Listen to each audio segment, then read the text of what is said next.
think we're going live with our review discussion for God of War Ragnarok. It is finally time. Yes, for sure. Timon is already in the chat. That's great to see. So it's kind of a different sort of stream than we normally do. I put the chats on sub and member only because, like, there has to be just one jerk who's like, oh, I saw something leak, because there have been leaks for the game. That just put something in the chat. And trust me, you don't want anything ruined for the game if possible. So we at least will try everything we can, because it's still the internet. We don't have everything under control. We luckily have Timon and Wesley in the moderator chat for both channels, so they will keep an eye out, but hopefully they won't be spoiled either, because we want to answer your spoiler-free questions for God of War Ragnarok. And you might be like, okay, but how can I answer those questions? I asked, if you watch till the end, my review video, which is also up on the channel, you can watch that, by going to the YouTube channel or and watching that there. Totally recommend it for the more concise review. With more gameplay. I will be, because we got actually two scenes where I will also just loop that gameplay. I don't want to show anything more. We're also kind of restricted at the amount of gameplay we can show you. But also the more you see, like at one point you just want to play the game yourself, like it's good. So we just want to answer some questions that people have that I think are interesting to ask, but we will not really talk a lot about the story. I'm joined by Dennis. We both got a code from Sony, so we could already play early. So we want to thank Sony, of course, for that. And we've both finished the game. And Dennis, I just want to first throw it to you, because of course people heard my thoughts already. Like, what is your take on God of War Ragnarok? Of course, completely spoiler-free. And thanks everyone for joining. I'm going to preface this by saying I am wearing very big rose-tinted glasses right now. You might not see them, but I am absolutely in love with this game. And that's not to say that I think it is an absolutely perfect game and there are no flaws whatsoever. Like, there were a couple of things that you brought up in the review as well that I'm like, okay, I kind of agree with this. But there was nothing that really bothered me, and everything I wanted them to do well, they hit it out of the park. Like, especially, I know it's funny because we talk about gameplay all the time on the channel, but myself, I'm mainly a story-focused guy. And specifically in that department, like, I think every single character, either old or new, that they've introduced. There's so much work that's gone into that. The music is phenomenal. The gameplay is amazing. And there are a lot of surprises in all of those departments that you're not going to see coming. So there is just so much to love. And while, like I said, I do think there are some fair criticisms to be raised against the game. I don't really feel like criticizing it at the moment, just because I'm like, I enjoyed it so much. Sure, there are things wrong, but what does it matter? I had a great time playing it, and I think that just says everything it needs to say. It's like, sure, there were things wrong, but while I was playing the game, I barely noticed them, just because I wasn't such a wild roller coaster ride through the 9 realms. I want to thank Logan and Matt for becoming a member and a sub on Twitch. I also nuked the volume, because you might have heard and sometimes we forget to turn that off, because but it's now off, so we can more easily discuss. Like, I totally agree with you, and of course it's kind of nice that we can talk more openly about the gameplay features now. Like, I don't want to talk. Like, I have many thoughts about the story, and we of course already kind of discussed those in private messages and conversations. But the more you know, the less you know, the better. That's kind of it. And I think there's also a lot to discuss regarding gameplay. I wanted to, because one thing I did not really note that still overall I think is worth noting is that compared to 2018, this game has a way bigger scale in terms of Norse mythology. Like, in the first game, absolutely.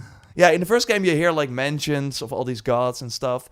And of course we kind of had teasers pre-launch already. Won't go more into that, but it's really yeah, they really go all out, and I think that's really what makes this game. Because 2018 was your favorite game, right? Like of all time. Yeah, it was. It had always been like a toss-up between that one and Witcher 3, and I decided I like 2018 more because I enjoyed the combat more, and now it's like it's not even a question. I have a new favorite game. Yeah? Like, Oh, for wow. sure, for sure. And I think that the scale is the way I would put it, because of course we can't talk about the story in specific. The way I would put it is like, imagine the difference in scale between watching the first Lord of the Rings movie and then the last one. That's kind of what we're talking. So the first one is very much, it's still introducing you to this world with like smaller magical moments, and you're meeting these characters for the first time, and they're all a bit mysterious. And then at the end, it's like everything is happening. There are so many things going on, so many cool and important characters that are interacting with each other. It's just, the scale is immense. And this game hit me a bit harder as well in terms of like emotional impact. I know the first game had that a lot as well. I think the first game was mostly just what the heck did they do with Kratos and this franchise in general. And this game like takes it to another level. Like I also said, like a lot of characters that I thought were nice, funny in the first game. Like they really do a great job of having like a cool arc for every character. Anything else you want to talk about? We have a lot of questions, of course, that people put under our review. I wanted to like quickly touch on the story because I don't think we will touch more on it. So we had it like kind of out of the way here. I want to thank Captain Airy as well for becoming a JorRaptor member. Appreciate it a lot. Haven't been this excited for a game since Cyberpunk, says Ben. Damn. And this game does deliver at launch, at least. Yeah. So that's kind of nice. Also in the performance department. That's important because that's mostly where Cyberpunk flopped. Hey, you can immediately like take a question about that. Yeah, I was going to say, let's get to that, because asked, very good name, asked, can the game run on 120 FPS on PS5? And the answer is yes, with a bit of an asterisk, because there are, in case you don't know, Sony Santa Monica actually tweeted about this, I think it was yesterday, but there are multiple graphics options for the game. So you have the standard quality versus performance, quality being 30 FPS but higher resolution, performance being 60 FPS but lower resolution.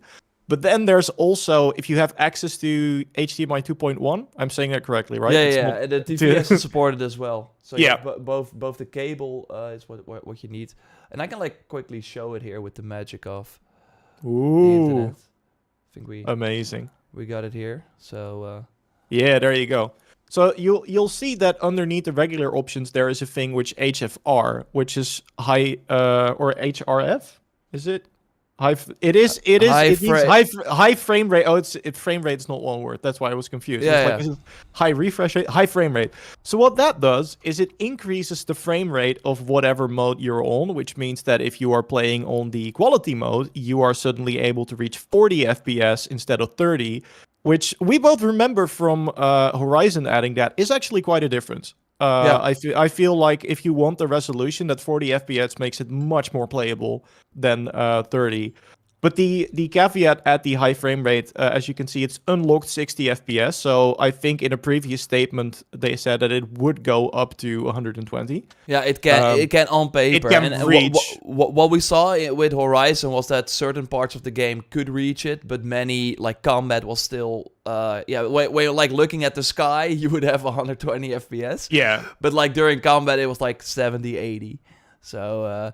But the game... It's not a locked 120 FPS, but theoretically you could reach it. But we need a PS5 Pro for that, so... Still waiting. Yeah. No, but there are a lot of the options. It's kind of nice after having, of course, the whole conversation with both Plague Tale and Gotham Knights. Although it is interesting though, because those games are not cross-gen. So I'm curious if Spider-Man 2 can still have all these options while being PS5 exclusive, because that's where kind of the bottleneck seems to be, where if you suddenly can only make a game for one console, then you suddenly want to like go all out with fidelity, and that maybe means that you cannot hit 60 FPS with the new bells and whistles that you're applying, because right now it's like a PS4 game. So of course on PS5 it can go up to 120 FPS if your screen supports that. So we will have to wait and see. But yeah, for now I think it's great. It plays great. I can't go back after, like, even playing the 2018 game on PS5, 60 FPS is amazing. So yeah. It's a pretty big step up. So we got a that donation question. here. I think that we can immediately answer that. Thanks a lot for your donation. Appreciate it, as Ace Predator. Do you see it in the YouTube chat? Yeah. Thank you. Is there a new game plus? No, there is not. Not But yet. I was gonna say not yet because they added it for 2018 after launch as well. And if I remember that correctly, that was like pretty expensive. Like you could re-earn gear and re-upgrade it. There were like new because of course your level is still determined by the gear you're wearing. There's still that same like power scaling level where the better the gear you equip, the higher your overall level and stats will be. So I'm assuming there's going to be a similar thing for this where you kind of get to re-experience the game and re-upgrade gear and find new stuff, but nothing as of yet. We'll have to wait until after launch I think the first God of War had like one of the best New Game Plus systems ever. Like, for one, it was super exciting to use the blades from the beginning. So that already changed the gameplay up significantly. And every, I think, main story objective, or maybe even side quest that you completed as well, gave you like this New Game Plus currency. And with that, you could buy like completely new armor sets. They were reskins, I think, from sets that were already there. But yeah, they did have new perks. So yeah, there was quite a lot of cool stuff that you could do in New Game Plus. But it's not available at launch. Like, also the photo mode is not even available. So, which also for 2018, I think came 1 week after launch, which is kind of a bummer because this game is beautiful. So you want to kind of, you want to kind of like make sure that you take those shots. But probably with like a patch, like for God of War 2018, because I of course covered that a lot as well. They had like a new update every day almost. It was at one point it was like kind of crazy, very small ones, because they are of course a first-party studio, so they can just push an update live whenever they want. While Ubisoft, for example, has to go through certification and all that sort of stuff. So yeah, I'm sure they will add it. But New Game Plus, like for all those Sony games, especially apart from Ratchet & Clank, I think Ratchet & Clank did have it at launch. Like just take some months. And like how this game works, I think it makes sense. Like I think this might be even more complicated than the first game to make in New Game Plus, with all the unlocks and stuff that you get. And yeah, for sure. Without spoiling too much, of course. But I do think that since we're mentioning other like PlayStation exclusives as well, I think in general they have a really good track record of giving New Game Plus, like making sure that it's not just you replaying the game with your old gear. Like there's always something extra to do. Like I remember Forbidden West had some extra stuff. I think Ghost had an excellent New Game Plus. Yeah, there was a lot of new content in there, so that was really cool. So I have faith that like it'll be worth the wait. And if I'm being honest, if I had to choose, and I'm not saying that's the choice we're making, but if I had to choose between getting photo mode and New Game Plus at the start, but having the game be of less quality than it is now, or having this game the way it is and then waiting for that later, I would always pick the second. Because what is there is so good. Yeah, and I would argue that I prefer New Game Plus later, because right now there's so much content, also like just in general, like a lot of optional content, and people might be like, okay, I finished the main story, I'm immediately starting New Game Plus, maybe skipping some of the optional content that is still available. So right now we can just first, because like we like played both. I think we're both at, like I'm at like 38 hours now or something. And not sure about you. Like I think I have a little bit less than that, but still around the 30-hour mark. Yeah, and it still feels like we have so much stuff to do. Mm-hmm. So like I want to like first make sure that I got all my gear to the max level and all that stuff, right, before even thinking of New Game Plus. Yeah. And I think it's like a cool extra moment for the game, and I think Sony sees that as well, where right now everyone is high on it anyways. But maybe after a few months, people will have moved on because there are other games coming. If they can then have another moment with New Game Plus instead of launching it now, I think that's smarter. But I mostly think it's just we want to focus on launching the game, especially in the holiday season right now.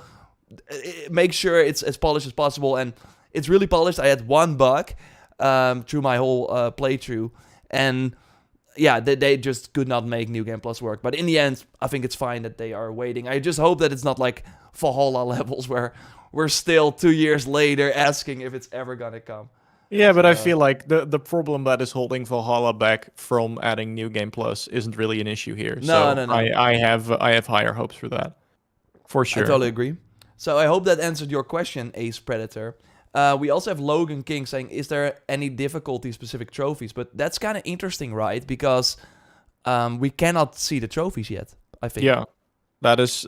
I don't think, actually, let's explain that to people, because I think that's something a lot of people don't know about covering games pre-release. Mm-hmm. It's like the trophy, you earn the trophies, but you can't see the trophy list. So no, you only earn a trophy. Or you only learn about a trophy when you earn it. So I can't tell you if there are difficult-specific trophies yet. we both played on normal. So I haven't finished the game on Give Me God of War yet. I don't remember if 2018 had one. I think so. There were at least rewards for finishing the game on Give Me God of War. I'm assuming I'm not sure. The same is here. I think those were you at least had the shields, right? That you would unlock by finishing the game on Give Me God of War. For sure. Yeah. Those were really cool. So maybe there's something like that as well. I know one, like the reviewer Michael Huber from EC Allies. I think he finished the game. Give Me God of War. I might like try and ask him on Twitter or something if he like got something special. That would of course be interesting because it is the case though that Give Me God of War means that you cannot switch to another difficulty. Like you can, or actually you can, but then you cannot go back to Give Me God of War. And usually they do that. To obviously make it like super special, and that you can really say, hey, I beat the game on Give Me God of War, and that people know, okay, he did not like switch halfway through and then turn it back up in the final fight. But that also is usually because there's either a trophy or a special reward, so that you cannot like cheat to get that. But yeah they did it last time. I mean, I really think there's gonna be a lot of like secrets that we like lost in 2018. There were a ton of secrets as well with the whole collector's edition sort of map, which had like sort of small riddles from Brock and Cindery that turned out to go to like a special spot on the map. And if you went there during I don't know what it was in particular, but it was like go here and then you got like a very special unique talisman. That we found out like a few weeks after launch. So I think people on Reddit like discovered it in the end. So there's probably gonna be a lot, but we are not sure about like difficulty specific trophies. I'm at like 50% I think right now for the trophies. So there's like quite a lot. You do earn quite a few, and there's a lot of them for just like story moments and stuff like that. So you do earn a lot by just playing through the story. So I hope that answers that Logan's question as well. And behind the addiction, thanks for becoming a JorRaptor member. Appreciate you a lot. Hey, Master Assassin. Good to see you as well. Thank you for joining. I think one question that I think is interesting to answer, because I've seen a lot of people asking about it as well, asked by both Tana and Tyler over on YouTube. Is the game more brutal than the previous one?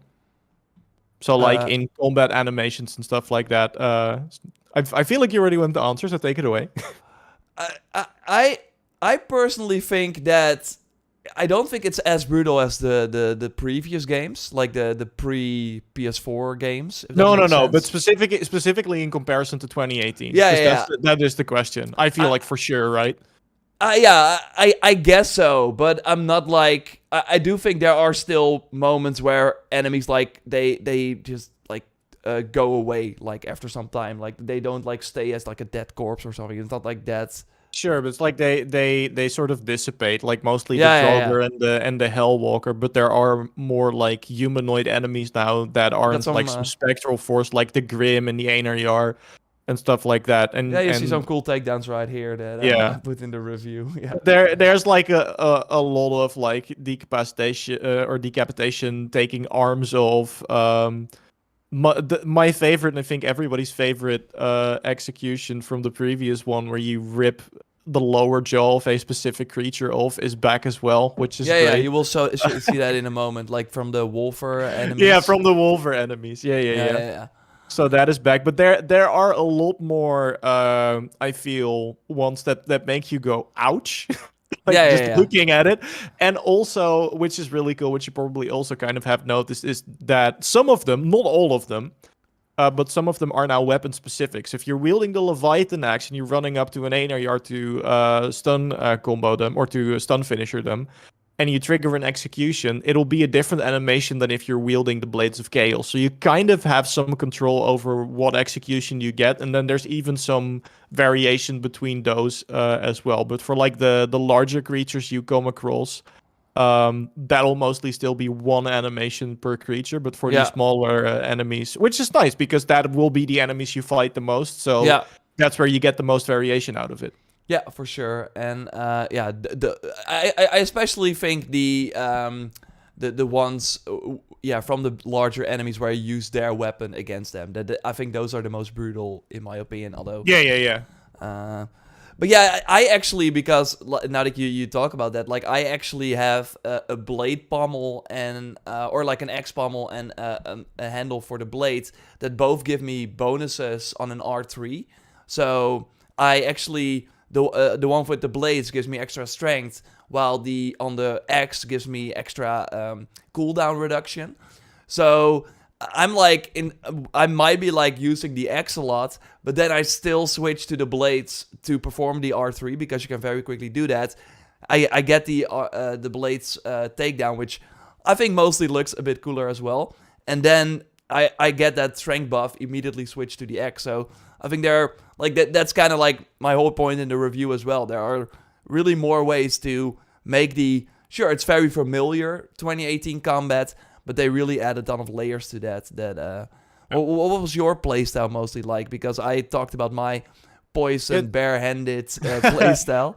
It's funny because there is something that I realized now that you're mentioning this that is kind of an interesting point for discussion. That is not a question, but I'll answer yours first. I've been mostly using the new elemental attacks, like the whiplash and the frost awake and stuff. Because that is the new hot thing. That's what they've been adding, and there's some really cool stuff that you can pull off with it. Like you can do there's this move with the axe where you freeze it, where you throw an enemy like up in the air, and then you can quickly switch to the blades and then yank them back down because you can now grab airborne enemies and slam them into the ground. Actually, the whiplash thing also works really well if enemies are running towards you. Because they often kind of just line up and then you just send a wave of fire out their way. So I found that specifically for some of the combat challenges during the story that those moves were really, really useful.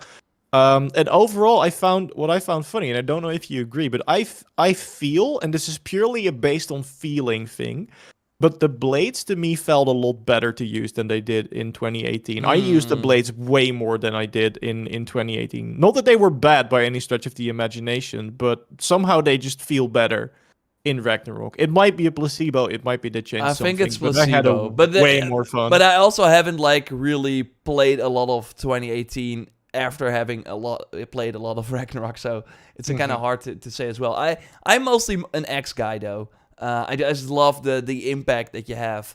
It just feels as if you're kind of stuck on the enemy for like a millisecond and then get your X out, which I really, really like. And it's a very easy way to switch to those fist gameplay as well. That I think I really like. It was of course in 2018 as well. Never really used it there. But they really give a ton of cool incentives to do it now. And here we have that wolfer enemy with that crazy... Never gets old. No, it's a really fun one. Let's see if we have some more questions, because I see another one that we also... I feel like one that kind of links back to what we were talking about is Flip Hack asking, how does the DualSense feel with the game and how is it utilized? Wait, I want to go to the chat questions first, because... My bad, we'll save that one for later. Yeah. Teaser. Nicholas was asking, thanks for your donation, and also Varger, if I pronounce it right. Are there new Mimir stories? you're in for a treat. Like, there are many new Mimir stories.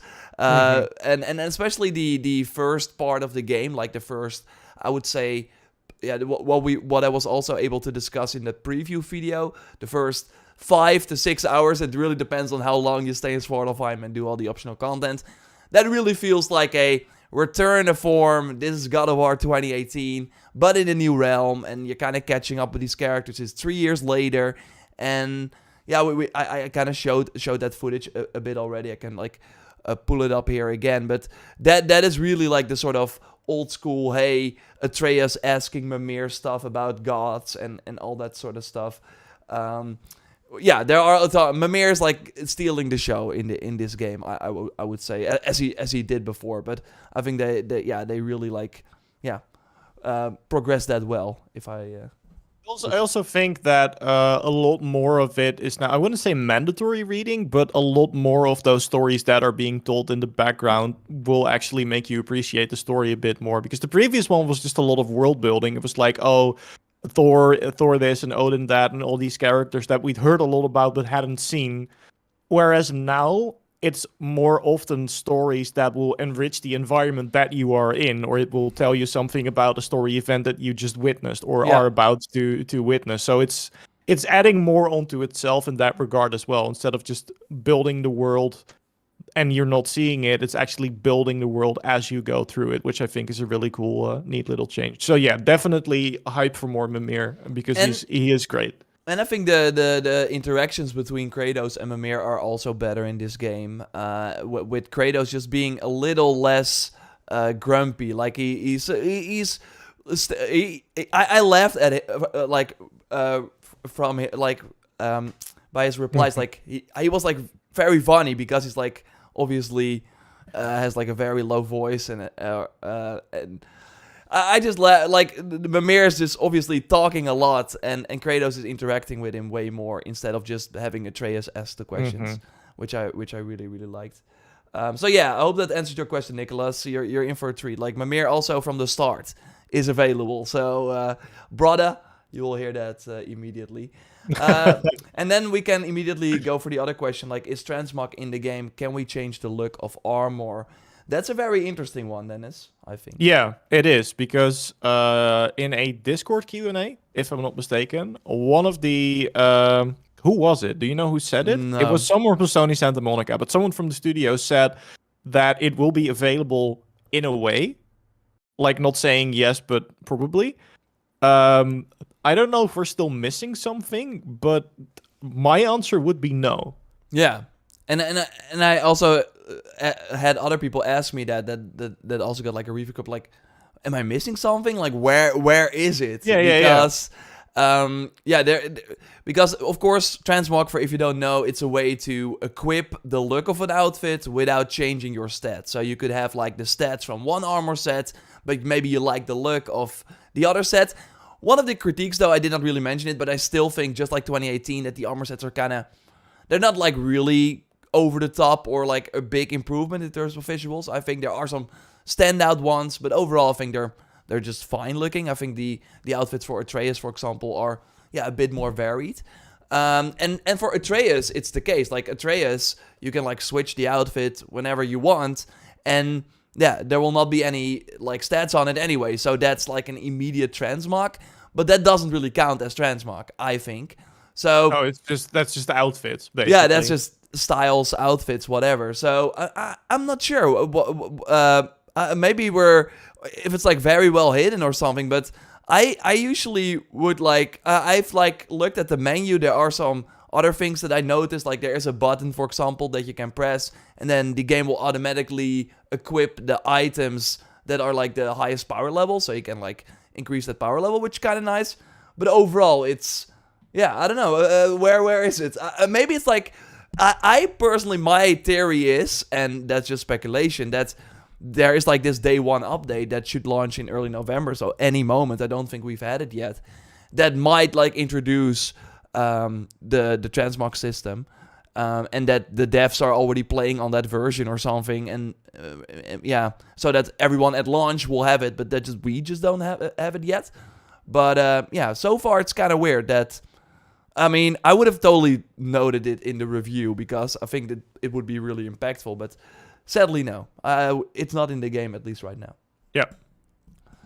But like we mentioned before, like if it's not in the game at launch, there is a high chance that it will be added in post launch. Yeah, for sure. I mean, generally speaking, we get a lot of those features in post launch. So yeah, especially because they said that it would be coming. But it's different though for the photo mode because they said it's coming post launch, while with this one they said it's available. So again, that's why I think the day one update, or maybe it's like very well hidden, or maybe they mean the Atreus outfit part, but that it's not like.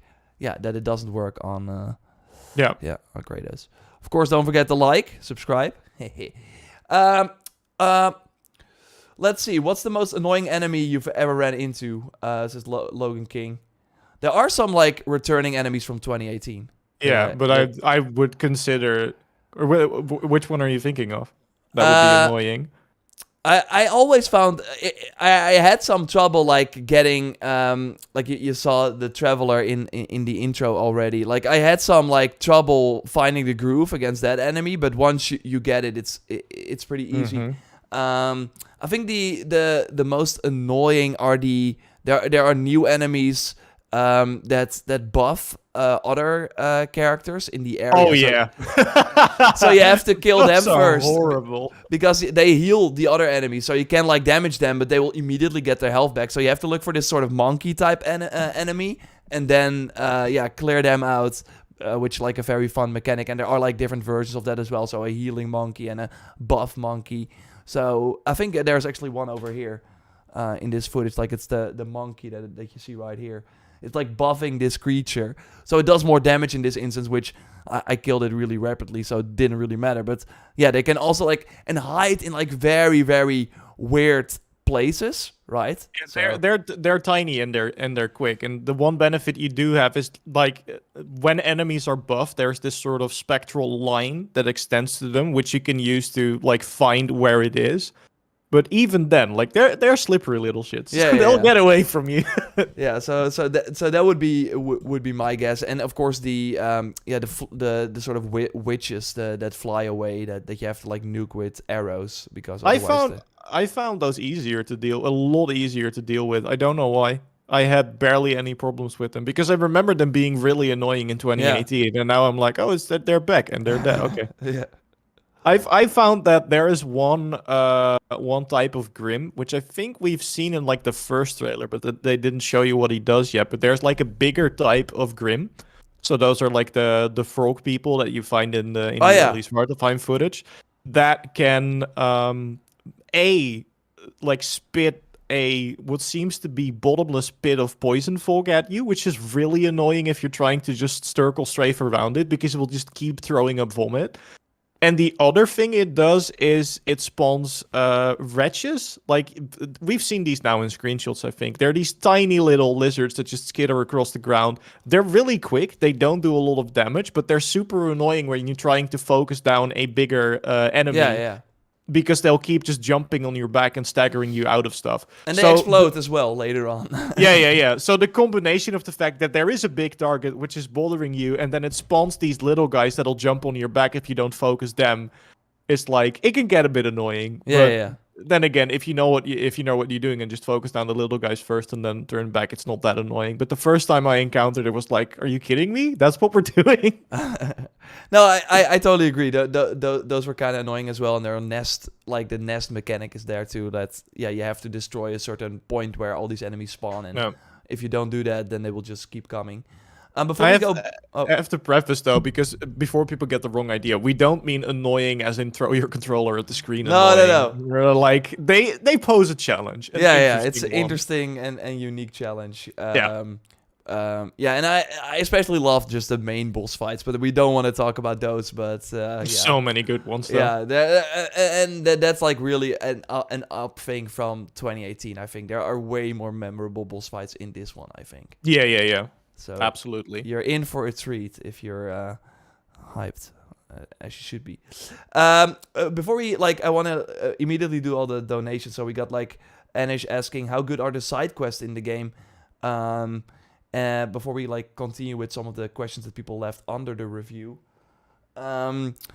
So you played some of them already, right? As well. Yeah, I've been getting around to them now that I've started doing like after the story, but I feel like you've done more of them. But one thing that I found really surprising, especially when compared to the previous game, is where exploring mostly Midgard, because that was like the large open world area, but like the side quests in 2018 were often interesting stories, but mostly self-contained.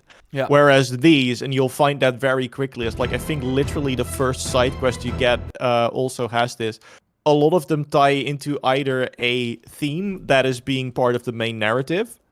So there will be a quest that is very much about the parentship of a certain creature, which of course leads to a lot of conversation between Kratos and Atreus, because Kratos is like, oh, the things the creature is doing right now, I would do those for you. And Atreus is like, why would you do that? So that leads to very interesting conversations.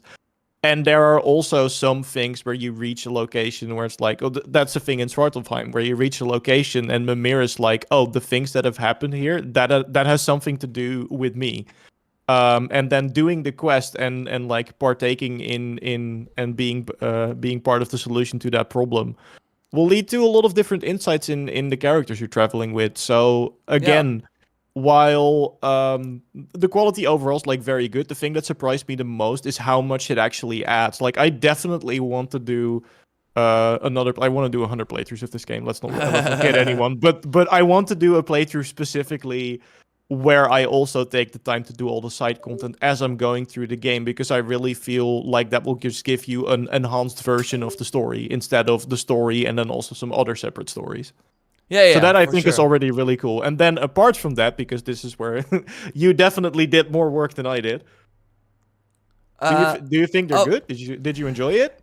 Yeah, I am seeing people like compare them to The Witcher 3 side quest, and I think that is kind of weird in a way, like in terms of like the quality, because while like I some people are saying you totally don't notice the difference between the main and the side content, and I do disagree with that. I do think there is totally a and that makes sense. Like I'm not saying that does make sense. I'm just seeing other people say, "Whoa, the side content is as good as the main," and didn't even notice that I was doing the side content. Not really. Apart from like you have the blue icon that tells you it's a side content, but I think they have like cool moments, and it's like an extra layer if you really want to learn more about the backstory of a certain character, learn more about the Norse mythology. For me, the coolest part is that they all felt like small open world DLCs or something in a way. Because the game is super linear, like the main story and stuff, just like 2018. But even in 2018, the side quests were very linear as well. It was really like, okay, this area is dedicated to this side mission. You go into this cave, at the end of it, you will have the reward that you're looking for. And here, it's way more like, I like the comparison of The Lost Us Part 2, the Seattle level, where you also have this super linear game, but in Seattle, you're suddenly like, okay, I can go anywhere I want. There are probably some secrets here. And then you go to the bank, and then you find some enemies there. And then there's like a good reason to come back later because you found like, I think, an item that can be used there. Or you go to a record shop, you find the guitar, Ellie starts playing. And you find all these sort of upgrades in this area. But the order in which you do them is completely up to you. And that's here as well. Like, there is in Alfheim, for example, a good reason to go for one quest first, to change the area a bit so it's easier to explore. But apart from that, there's a Nornir chest over there. There's a quest, a spirit that might help you over there. There's a cool boss encounter over there. You can do them in any order you want. And you can also be like, I don't want to, like, I'm not, like, capable of fighting this enemy yet. I will come back later. While in the main story, you, of course, have to kill that creature or whatever in order to continue. So I think what I really like about the side content is that it's just a completely change of pace, and also something that we haven't really seen for the series, which that's what I like the most. And as like a fan of these more open world type games and the sort of freedom, it was like every time you come into a new area like that, it's like, okay, let's go. And then you see the icons on the map, like a question mark, like, yeah, okay, let's go there. And I never really had that in the first game. So that's why, yeah, this is like, that's why I like the optional content maybe more. But I think it's like a cool change of pace. But I wouldn't say, but it's totally like, it doesn't have the cinematics or something. It doesn't have, it's just like regular conversations, which is fine. But it's not like you will, if there are boss fights there, they're usually enemies that you will come across in different parts of the game as well. While obviously some of the big main story boss fights are like only during that time.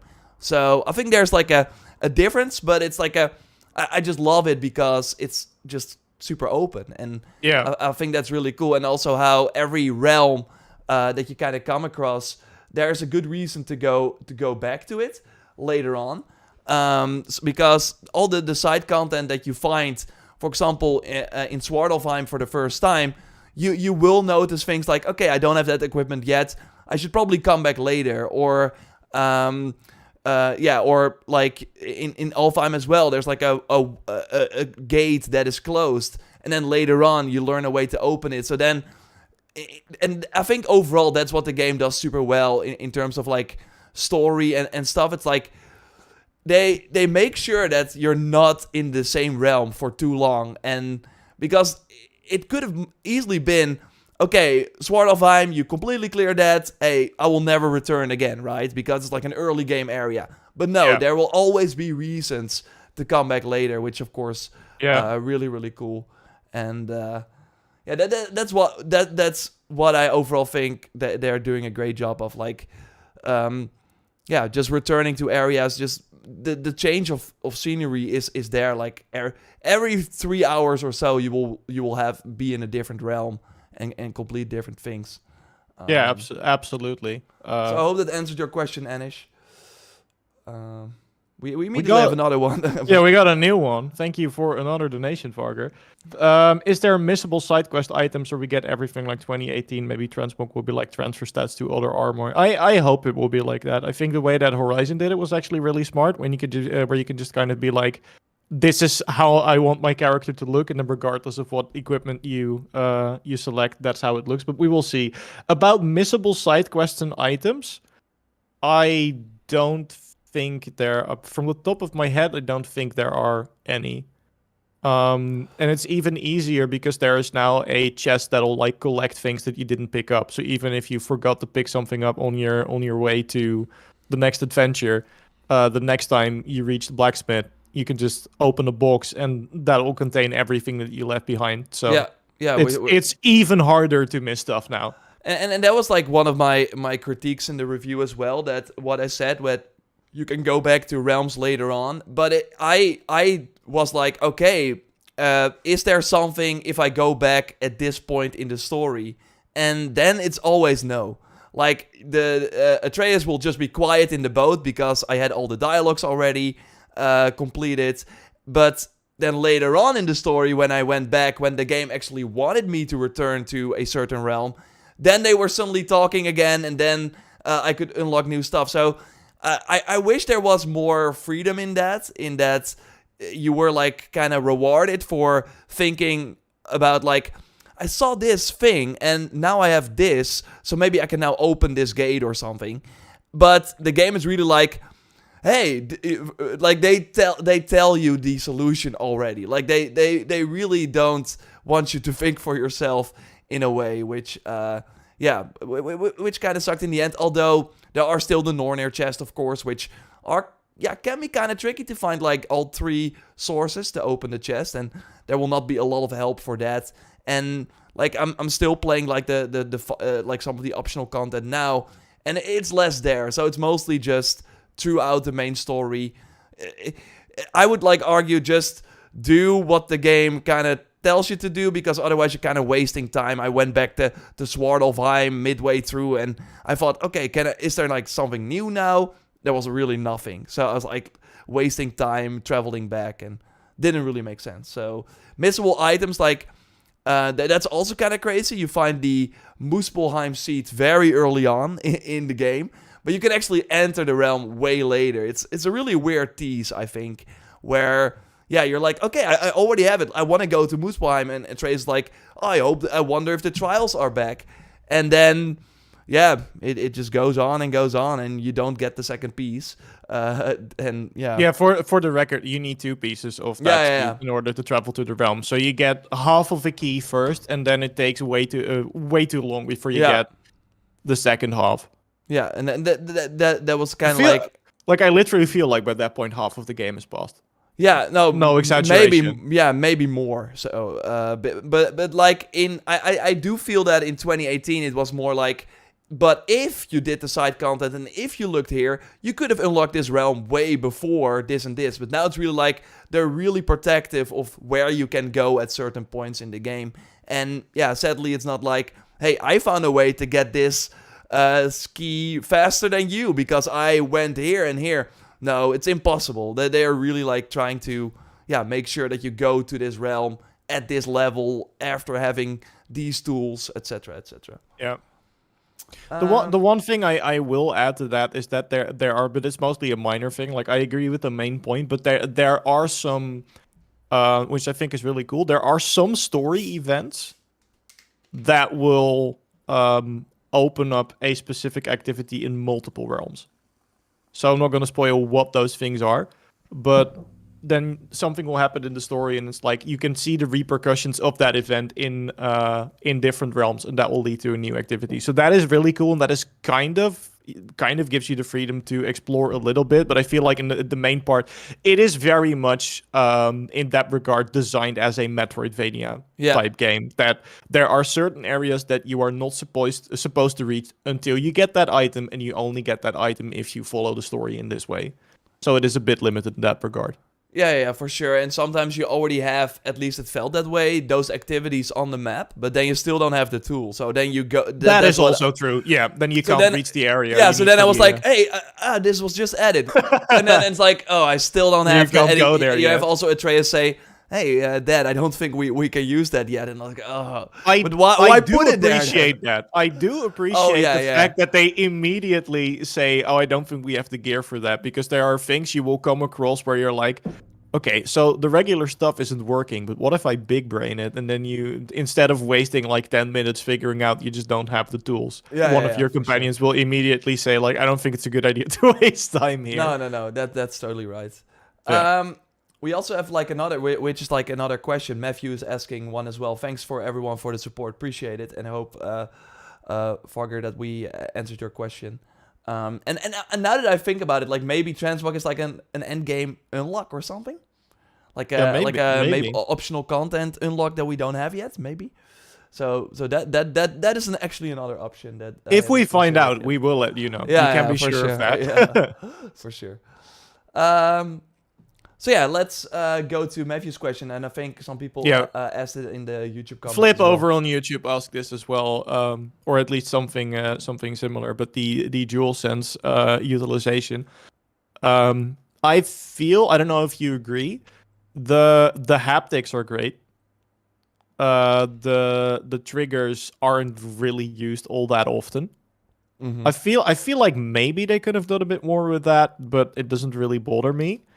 But I do really enjoy the haptics. Like it's very Ghost had it as well, but where you feel like the subtle thread of like the wolves when you're on the sled and stuff like that, really adds to, or at least I feel adds to your immersion. And they really did a lot with that. So I think it's kind of hard to say because I played with that on and with that controller the entire time. So I feel like you would notice how much impact it makes if you go back and play it with like a regular PS4 controller. But to me, it feels like the haptics, they did really well. The adaptive triggers, maybe they could have done a bit more. But then again, like I don't have this problem, but I feel like you've repeatedly mentioned in games that heavily rely on using the adaptive triggers that your fingers start to strain. It's mostly third-party games that think that they should have a light bow or like a fast weapon that you have to repeatedly press R2 and then give like heavy resistance. Then I'm like, this my finger hurts after like a few minutes.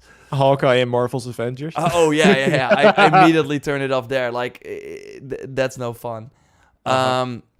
But I personally think that it's great. There was one scene I wanted to show it. It's from very early on in the game, but I'm like, I'm not gonna show it. But there's like a scene I can like kind of do it like this, where you're like pushing the rope like this, and you do it with like both L2 and R2. Oh, yeah. And then you really feel that both the triggers give resistance, and your controller, it really it sounds super kind of stupid and quirky, but you really feel like you're like having your hands touch that rope, and that you kind of pull it like that. So I thought that was like a great thing. Sometimes Kratos, of course, has to use his axe to hit something, to break something. You will have the resistance there with the triggers. I think they did a great job. Like I think games do a great job with DualSense if after like an hour or so you don't even notice it, but it's still there. And if you then go back to God of War 2018, you're like, this feels different, but you're just getting used to it. It's not like in your way, but it does enhance your experience, especially during certain moments where the feedback really changes. Yeah, I definitely felt it with the axe. Like the impact of the axe is even further emphasized because you now have haptics instead of just a rumble.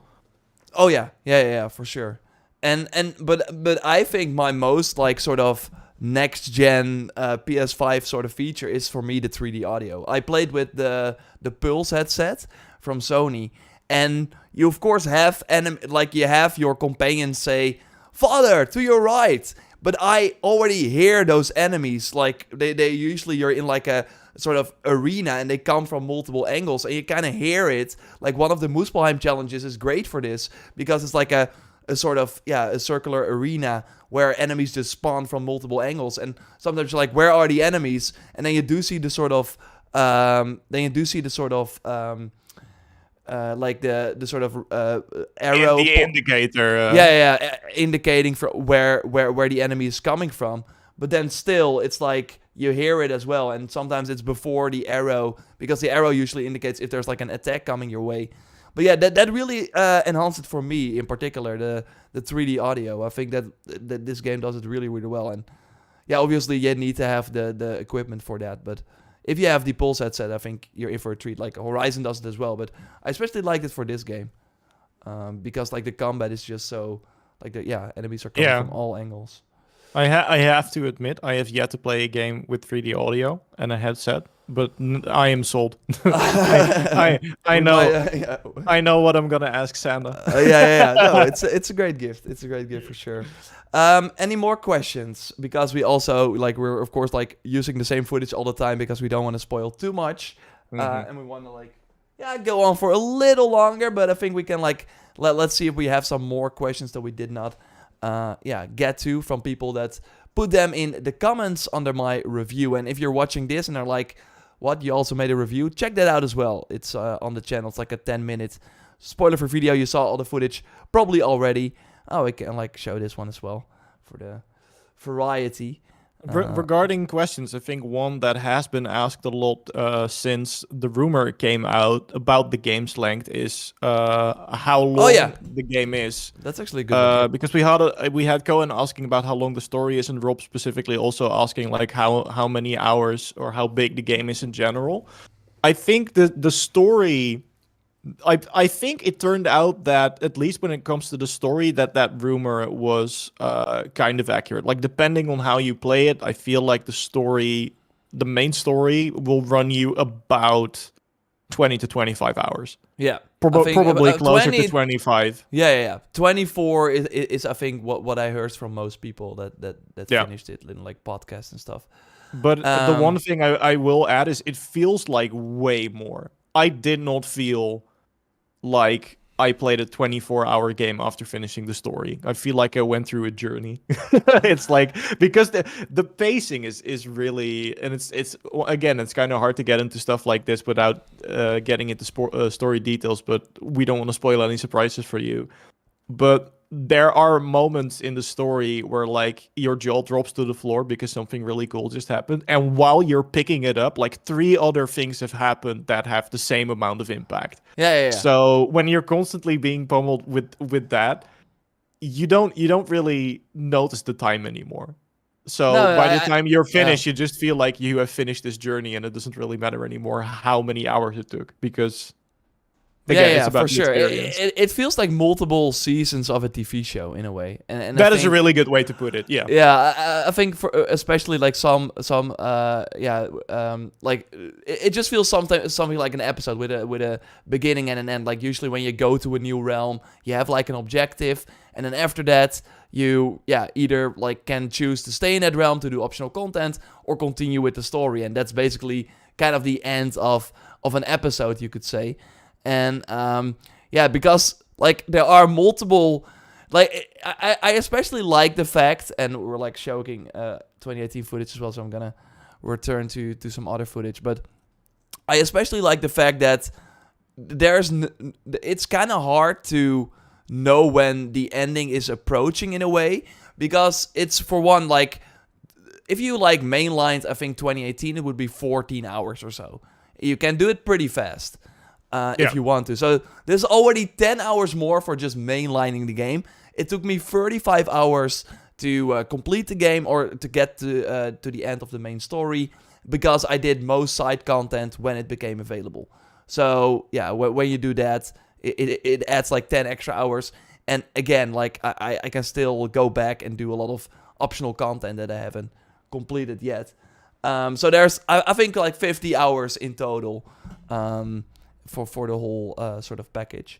And it's like, for now, I'm just like, there's always like a new goal or something that I want to go chase, which is kind of cool. And the progression, like there are like a lot of cool things you can do without of course spoiling too much. But yeah, 24 hours main playthrough, I would say. Yeah, 35 if you do the side content as well, and 50 probably, or something, or probably more. Like for us, if you really want to go crazy with all the builds and stuff, it's probably gonna be 100 hours when all is said and done. We will see. Yeah, and it's like you say, most of the side content, but there are of course like the side quests, but there are also like some of the activities we talked about unlock when something happens in the story, and it gives you a reason to revisit realms. And some of those actually happen relatively late into the game. So there is really a point where you can be like, all right, now I have all the tools that I need to get past the obstacles I couldn't get past. Now it is time to go explore all of the realms. And then even if you've recently visited a realm for the story, there's a chance that there is now some new stuff there that you couldn't do before. And that ranges from stuff like we've been talking about side quests, but there are also people who asked about and I actually think this is an interesting point, because it's something that the game does way more. There are a lot more bosses you can find in the open world, like just find, like stumble upon. I think the first one was really a moment where we both went like, oh wow, they're doing this in this game, where you're like you're free roaming in Svartalfheim, and then you're like climbing up to a watchtower or something, and then suddenly there's like this charred bit of ground, and a Draugr just springs out of the ground, and then you see a health bar appear on the top of your screen, which signals that you're in trouble. Stuff like that will happen way more as well. And as someone who likes boss fights, like that is like the idea of being able to like play through the story and experience that, and then by the end of the game, like do a run and see what kind of crazy enemies I can fight and see if I can beat them all, because there are some that I have not been able to beat yet, which is a good thing. I like that. I like a challenge.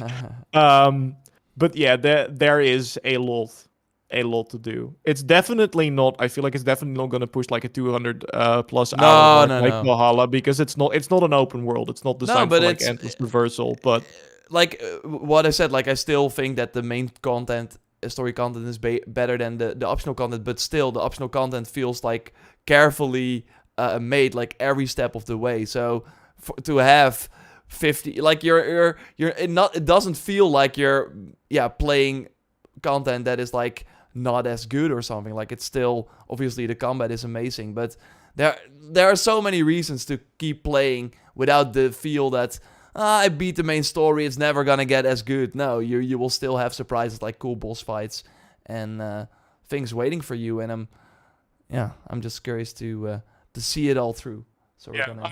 I'm mostly like at this point I'm just jealous because I know that there are a lot of people that get to experience this for the first time when it releases, and I'm never gonna get to experience it for the first time again. So I'm super jealous of all of you who are going to play it for the first time because it is one hell of an experience. For sure, but I think the other way around as well. Like, Yeah, a lot of people okay. have to wait till Wednesday. That is kind of hard as well. No, But it's worth it. I know. It's worth but it. But I can't get back to that feeling anymore, is what I'm trying to say. And I know that people are going to be so...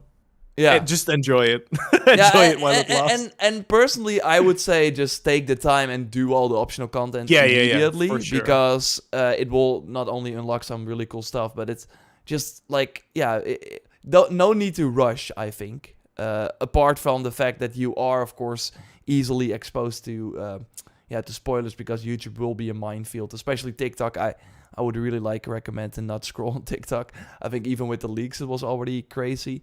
And that's why we turn off the chat, of course, to not have like someone type one thing and then we're like and that's why we also did not pick every question, because there were some questions like, hey, does this happen in the game? And like, if we say yes or no, that's a spoiler already. Like, let's not discuss it. I think we did like go over everything that we wanted to, right? I think so too. Yeah. Cool. Well, then I want to thank. Sorry? I mean, I can talk about the game for like days on end. But for the review, I think we're good. yeah, I think so too. And we can like totally we will do streams and stuff like that. And have, of course, a lot of spoiler-free tips and tricks, which is just like 2018. Sometimes gonna be tricky to not show everything, but I think we have a good like sense of how we can do that. And make sure that if you like click on a video, I'm not gonna get spoiled. And so far I think with most games we succeed in that. So we're gonna do that here as well. So again, it's gonna be a long weekend, I think, for a lot of people, but it will be worth it. And this just there are not many games like this. So you're in for a treat, and I'm happy that it still launches this year, because next year there seem to be, maybe not on the scale of this, like this, I would be like, it would be awesome if Jedi Survivor or something reaches this level. But there's something cool to look forward to, something cool to round out this, kind of, middling year. At the start it was awesome, and then nothing really happened. An interesting year. But that's it for us. Thanks everyone for asking your questions, for also, of course, supporting with a JorRaptor membership or donating to ask your question.